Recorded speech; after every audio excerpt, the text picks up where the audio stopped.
Welcome back to express اور اب باری ہمارے اگلے سیگمنٹ مائنڈ میٹرز کی جس میں وقار احمد ملک اور حنا نیازی بچوں کے حوالے سے کچھ بتانے والے ہیں. So over to you guys. Thank you so much Imran and Nirmala. Waqar sahab مجھے یہ بتائیں کہ سینسٹیو بچوں کی کیا نشانیاں ہوتی ہیں, ان کی پرسنالٹی کے کیا ایٹریبیوٹس ہوتے ہیں اور پھر ان کا حل کیا ہے؟ دیکھیے سب سے پہلی بات تو یہ ہے کہ جو سینسٹیوٹی ہے یا سینسٹیو ہے, یہ جو لفظ ہے یہ آپ کے سب سے تو جو ہاتھ دیکھنے والے ہیں وہ استعمال کرتے ہیں کہ جس کا ہاتھ دیکھتے ہیں وہ کہتے ہیں یار ایک تو آپ سینسٹیو بہت زیادہ ہے. اچھا پھر ہر بندہ کلیم بھی بہت زیادہ کر رہے ہوتے ہیں کہ میں بہت سینسٹیو ہوں یا ہائپر سینسٹیو ہوں.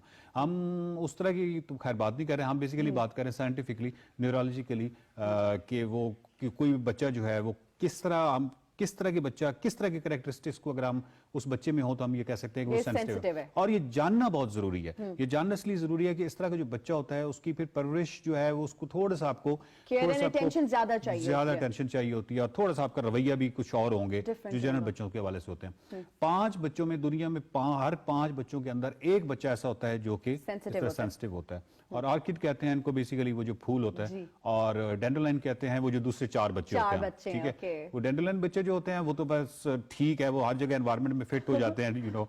اب اس طرح کے سینسٹیو بچے کو کوئی چیز آپ کو بتانی ہے تو وہ کچھ ہاتھ باندھ کے بتانی ہوگی کہ بھائی تو کس طریقے سے نا. یعنی کہ دیکھیے وہ صرف یہ نہیں کہ سائیکالوجیکلی سینسٹیو ہوتے ہیں بلکہ ان کے سینسری آرگنز کے حوالے سے بھی ہم دیکھیں تو وہ بہت زیادہ سینسٹیو ہوتے ہیں. مثلاً آڈیٹری کے حوالے سے دیکھیں تو کوئی چیز گرے تو اگر وہ بہت زیادہ رسپانس دیتے ہیں, جس کو سٹارٹل کہتے ہیں نا, جس کو وہ ایک دم ڈر جاتے ہیں اور بہت زیادہ جو رسپانس دیتے ہیں, تو اس حوالے سے نوائز کو بالکل یہ پسند نہیں کرتے. جو شور شرابہ ہوتا ہے کیونکہ جیسے وہ شور ہوگا تو اس میں بہت زیادہ وہ اریٹیٹ فیل کریں گے.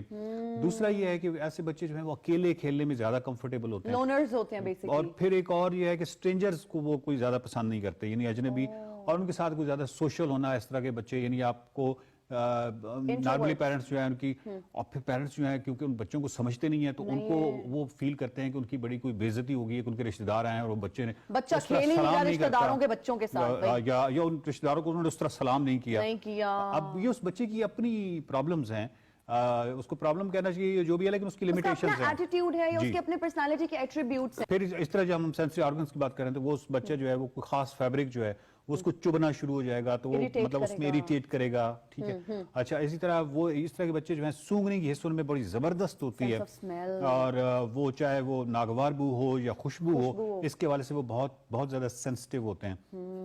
پھر آپ ان کی ایک خاص چیز ہوتی ہے کہ یہ بہت پرفیکشنسٹ ہوتے ہیں. ان کو اگر آپ ڈرائنگ دے دیں, ان کو آپ کوئی بھی کام کرنے کو دے دیں تو یہ بہت پرفیکشنسٹ ہوتا ہے. اس کی وجہ یہ ہے کہ شاید یہ زیادہ انٹروورٹ بھی ہوتے ہیں, تھوڑا سا یہ جس طرح میں نے کہا نا کہ تنہائی پسند ہوتے ہیں, تو اس حوالے سے اگر آپ جو بھی ان کو کام دیں گی تو وہ یہ بہت پرفیکشنسٹ ہوں گے. مثلا اگر آپ ان کو کلر کرنے کو دیں گی, ٹھیک ہے, تو اگر چھوٹے بچوں کو وہ اس سے باہر نہیں جائے گا, لائن سے باہر نہیں جائے گا, وہ بہت اس طریقے سے کریں گے.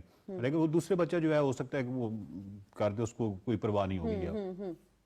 تو یہ پرفیکشنسٹ ہوتے ہیں. یہ بہت کین آبزرور ہوتے ہیں, سراؤنڈنگ جو انوائرمنٹ ہے اس کے بہت زیادہ آبزرونٹ ہوتے ہیں, اور کیونکہ بہت اچھے آبزرور ہوتے ہیں تو اس کی وجہ سے ان بچوں اور باقی یعنی 4 اور 1 کی میں بات کر رہا ہوں کہ باقی بچوں اور ان بچوں میں یہ فرق ہوتا ہے کہ یہ سوال جو ہے یہ اتنے زیادہ کرتے ہیں کہ آپ پہ کر دیتے ہیں, اور یہ ہر جگہ پہ ان کے کہیں نہ کہیں کوئی سوال پھنسا ہوتا ہے.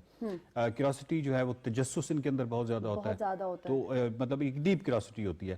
اور مطلب جس کو کہتے ہیں کہ تھیوریٹیکل تھنکنگ, یعنی ایک تھیوریٹیکل تھنکنگ ہوتی ہے, کسی نہ کسی جگہ پہ کوئی نہ کوئی نظریہ بنا رہے ہوتے ہیں یا کوئی نہ کوئی وہ چیز کر رہے ہوتے ہیں. اور پھر ان کا سلیپ پیٹرن کا پرابلم ہوتا ہے کہ یہ ہو سکتا ہے کہ پوری رات جو ہے وہ نہ سو سکیں, اور پوری رات نہ سونے کی وجہ انگزائٹی بھی ہو سکتی ہے, جو ایک خاص چھوٹے بچوں میں بھی انگزائٹی اور یہ ڈپریشن ٹائپ کی چیزیں ہوتی ہیں. دیکھیں جس طرح ہم ایک پینفل کی سی ایک ویو ہوتی ہے جس کی وجہ سے ہم کروٹ بدلتے ہیں. ہم کروٹ کیوں بدلتے ہیں؟ ہمیشہ ایک ویو سی ہوتی ہے نا, ایک ویو ہم کمفرٹیبل نہیں ہوتے تو ہم کروٹ بدل لیتے ہیں. بالکل. تو اگر وہ ویوز بہت زیادہ ہوں تو ڈیفینیٹلی ہمیں نیند کا بھی پرابلم ہوگا, وہ بچوں میں بھی ہو سکتا ہے. تو کیونکہ یہ سینسٹیو بچے ہوتے ہیں تو اس کی وجہ سے ان کا یہ پرابلم ہوتا ہے. وقار صاحب یہ ایموشنلی کیسے ہوتے ہیں یہ بچے؟ ایموشنلی بھی ویک نہیں ہوتے بہت زیادہ سینسٹیو؟ جی, اگر آپ اس کو لفظ ویک بھی کہہ سکتے ہیں ہم, لیکن جنرلی اس طرح کے بچوں کے حوالے سے یہ کہا جا سکتا ہے نا کہ مطلب سوسائٹی کے پرسپیکٹو میں دیکھیں گے تو ہمیں ویک لگیں گے, کیونکہ جب سوسائٹی جو ہے ویک لیبل کریں گے کیونکہ اس طرح کے بچے جو ہیں